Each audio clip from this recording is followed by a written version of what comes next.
گھروں کے گھر تباہ ہو چکے ہیں، خاندانوں کے خاندان تباہ ہو چکے ہیں۔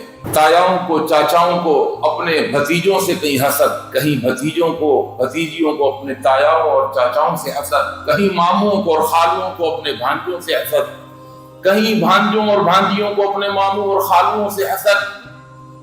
پھر یہ حسد آگے اولادوں کی طرف منتقل ہوتا ہے۔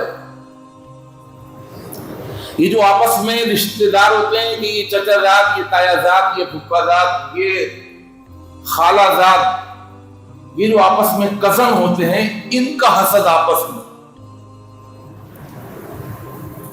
اور یہ حسد پھر نسل در نسل بڑھتا ہی چلا جاتا ہے، ختم ہونے کا نام نہیں لیتا۔